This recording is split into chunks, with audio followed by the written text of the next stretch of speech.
lakini lile kundi ndo miongoni mwa kundi bora msimu huu, ndo namba 1 lile. Ndo kundi ambalo kwanza linatoa bingwa. Mchome. Blaza lile kundi atakayetoboa pale ndo anaenda kucheza finali. Kundi lile wa kwanza na wa pili wa lile kundi ndo anaenda kucheza finali. Ndio kundi la wanaume baba, mabingwa. Yaani pale nafasi ya pili ni yule nani? Farabat. Sasa Farabat sio mnyungi. Ahali na mwamba wake alifungwa yule.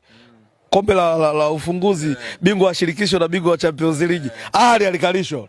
Kwa pale kuna bingwa Young Africans, kuna Ahali mwanaume, kuna Kabaili Benchika mwanaume, afu kuna Farabat pale.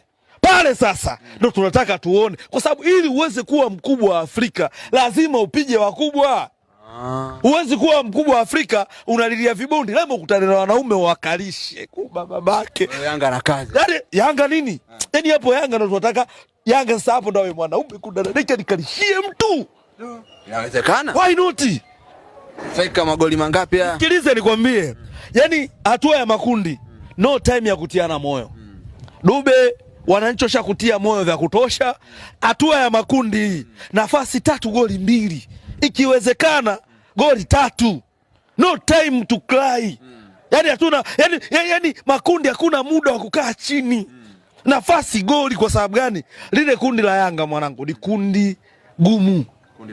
Kundi la kifo. Anayetoboa pale finalist.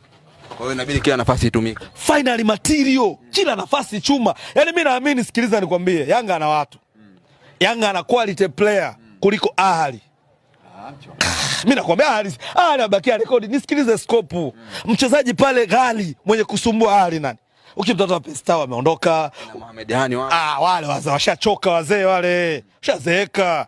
Hii ndio fursa ya mwananchi kubababake. Pakome pale mbele. Wewe. Pale ndo kinaekua.